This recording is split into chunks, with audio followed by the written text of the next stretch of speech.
मैं आपको भवन एवं सन्निर्माण कामगार अधिनियम सेवा शर्तें जो हैं उनके संदर्भ में बताना चाहता हूँ। देश में बड़ी संख्या में कामगार ऐसे हैं जो भवन सन्निर्माण और अन्य कार्यों में लगे हुए हैं। ये कामगार असंगठित क्षेत्र के कामगार हैं जो अस्थायी और आकस्मिक रहते हैं। जीवन यापन और सुरक्षा की इनके लिए कोई व्यवस्था नहीं रहती है। ऐसे कारणों से भवन निर्माण के कार्यों में नियोजन और सेवा में जो रहते हैं उनको ध्यान में रखते हुए सरकार ने भवन एवं सन्निर्माण कामगार नियोजन तथा सेवा शर्त अधिनियम 1996 लागू किया। ऐसे कामगारों के लिए उपकर अधिनियम 1996 भी लागू किया ताकि उनको आर्थिक सहायता प्रदान की जा सके। भवन एवं अन्य सन्निर्माण कार्य के अंतर्गत भवनों में, सड़कों में, रेलवे ट्रामों में, एयरफील्ड में, सिंचाई क्षेत्रों में, ड्रेनेज में, नेविगेशन में, बाढ़ नियंत्रण में, विद्युत पारेषण में, तेल गैस की स्थापना में, वायरलेस में, रेडियो, दूरदर्शन, टेलीग्राफ, बांध, नहर, टनल, पुल इत्यादि में जो निर्माण के काम में करते हैं मजदूर वो आते हैं। अन्य कार्यों के संबंध में सरकार के द्वारा अधिसूचना जारी करके उनको भी शामिल किया जाता है। केवल कारखाने और खदानों के जो कर्मचारी होते हैं वो इसके अंतर्गत नहीं आते हैं। इन निर्माण कार्यों में लगे कामगारों को भवन कामगार माना जाता है। प्रत्येक नियोजक के लिए जो कि भवन एवं सन्निर्माण कार्य करना चाहता है यह आवश्यक है कि ऐसा निर्माण कार्य शुरू करने के 60 दिवस के अंदर अपनी स्थापना का पंजीकरण कराए और ऐसा आवेदन पत्र प्राप्त होने पर पंजीकरण अधिकारी उसकी जांच करते हैं और उसके बाद पंजीयन जारी किया जाता है। पंजीयन होने के बाद यदि प्रबंधन के स्वामित्व में या अन्य कोई परिवर्तन होता है तो 30 दिवस के अंदर इसकी सूचना पंजीकरण अधिकारी को देना होती है। यदि पंजीयन अधिकारी को ये ज्ञात होता है कि इस पंजीयन में कोई तथ्यों को छुपाया गया है अथवा इस अधिनियम के प्रावधानों का उल्लंघन किया गया है तो वह इस पंजीयन को विखंडित कर देता है और उस विखंडन के आदेश के विरुद्ध 30 दिवस के अंदर इसकी अपील की जा सकती है।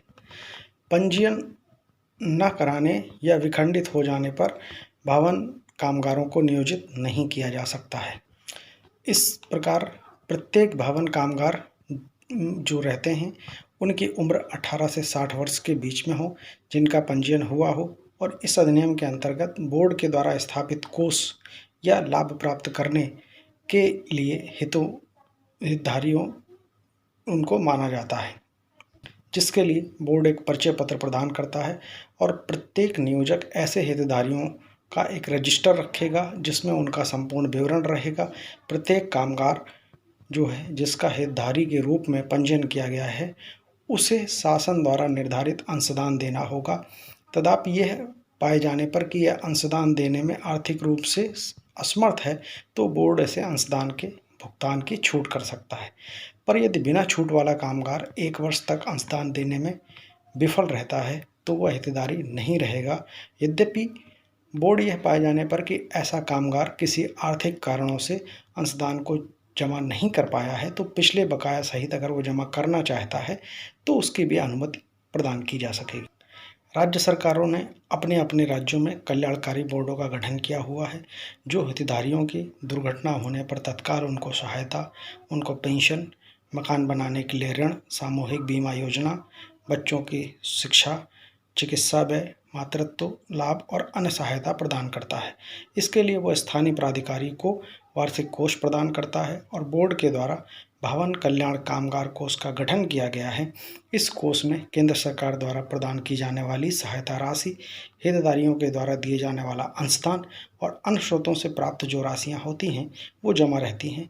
बोर्ड अपना लेखा जोखा और बजट तैयार करता है जिसकी विधिवत ऑडिट भी की जाती है। इस अधिनियम के अंतर्गत जो नियम बनाए गए हैं उनमें एक दिन में 9 घंटे या सप्ताह में 48 घंटे से अधिक कामगारों से काम नहीं कराया जाएगा और 5 घंटे के बाद उसे आधे घंटे का विश्राम दिए जाने का भी प्रावधान है। यदि कामगार के द्वारा इस अवधि से अधिक कार्य किया गया है अर्थात ओवर टाइम किया गया है तो उसे नियमानुसार दुगना वेतन प्राप्त करने का भी अधिकार है और यदि वह साप्ताहिक अवकाश भी उसको हफ्ते में प्राप्त करने का भी अधिकारी है। यदि नियोजक के द्वारा इस अधिनियम के प्रावधानों का उल्लंघन किया जाता है तो इस दशा में जो नियोजक है और जो ठेकेदार है उन्हें अर्थदंड से दंडित किए जाने का भी प्रावधान है। प्रत्येक ऐसे नियोजक पर कल्याणकारी बोर्ड के जो ये है उसके अंतर्गत निर्माण कार्य की मूल की जो लागत होगी उसका 2% राशि उपकर के रूप में वसूल किए जाने का प्रावधान है और उक्त राशि से ही कामगार श्रमिकों के कल्याण के लिए योजनाएं बनाए जाना और उनको राशि प्रदान किए जाने का प्रावधान है। ये भवन निर्माण कामगार कल्याण उपकर अधिनियम 1996 इसके लिए लागू किया गया है। इस प्रकार यह जानकारी आपको भवन एवं सन्निर्माण कामगार अधिनियम के संदर्भ में संक्षिप्त जानकारी थी। ऐसे ही और अन्य कानून के बारे में जानकारी आपको प्रदान की जाती रहेगी।